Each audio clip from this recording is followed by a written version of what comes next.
નમસ્કાર ખેડૂત મિત્રો, આજે આપણે ધાંધલ પીપળિયા તાલુકો કાલાવડ ખાતે ખેડૂતની વાડીએ ઉપસ્થિત થયા છીએ। જ્યારે અત્યારે ખેતીમાં નવી ટેકનોલોજી આવી રહી છે, ત્યારે ખેડૂત પણ નવી ટેકનોલોજીનો ઉપયોગ કરી અને પોતાની ખેતી આગળ ધપાવી રહ્યો છે। ત્યારે આજે આપણે પરિચય મેળવીએ। નિકુંજભાઈ, તમારો પરિચય આપો।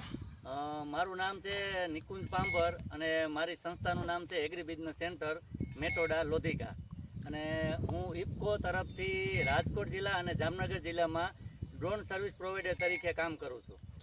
ખેડૂત મિત્ર, આપનો પરિચય આપો। હાલો, મારું નામ છે રમેશભાઈ ગાંડુભાઈ ઠુમર, ગામ આપનું? ધાંધલ પીપળિયા। ઓકે, હવે આપણે અત્યારે ધાંધલ પીપળિયા ખાતે ઉપસ્થિત છીએ। જ્યારે અત્યારે વાતાવરણમાં અચાનક પલટો, અનિયમિત વરસાદ અને મજૂરની અછત, ઓચિંતાના કોઈ રોગ જીવાતનો ઉપદ્રવ, આવા અનેક કારણોને હિસાબે ખેડૂત જ્યારે તાત્કાલિક દવાનો છંટકાવ કરી શકતો નથી, ત્યારે આજે ધાંધલ પીપળિયા ગામે ખેડૂત દ્વારા ડ્રોનથી છંટકાવ કરવા માટે અહીં ઉપસ્થિત થયા છે। તો ખેડૂતને પૂછીએ કે ડ્રોનના છંટકાવના હિસાબે શું શું એમને ફાયદા થાય છે।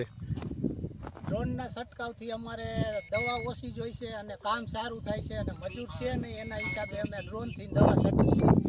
નિકુંજભાઈ, ડ્રોન આપણે અત્યાર સુધીમાં કયા પાકમાં છંટકાવ કરેલો છે? ડ્રોનથી અમે મગફળી અને કપાસ આ બે પાકમાં અત્યારે છંટકાવ કરીએ છીએ અને તુવેર, જેના લીધે ખેડૂતને સારા રિઝલ્ટ મળે છે। હા, ખેડૂતનો બહુ અત્યારે જ્યાં જાય છે ત્યાં ખેડૂત એમ જ કહે છે કે બહુ સારામાં સારું અત્યારે કામ થાય છે ડ્રોનથી, કારણ કે ઝડપથી સ્પ્રે થાય છે। અન્ય સાહેબ કોઈ ફાયદા? બીજા ફાયદામાં એ કહીએ તો આ જે સ્પ્રે થાય છે તો ડાયરેક્ટ પાંદડામાં લાગે છે, દવા સીધી આમાં છૂટે છે, કારણ કે 10 લીટરની ટાંકી આવે અને આપણે એકરની દવા આમાં 1 એકરની દવા જે ડોઝ પંપે નાખતા હોય 5 થી લઈને 10 લીટરની દવા આ એક ટાંકીમાં 10 લીટરમાં નાખી દેવાની।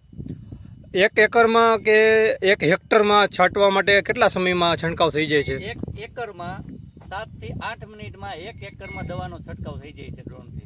ઓકે, આપણા ખેડૂત મિત્રોને છંટકાવ કરવો હોય તો સરકાર તરફથી કોઈ સબસિડીની સહાય છે?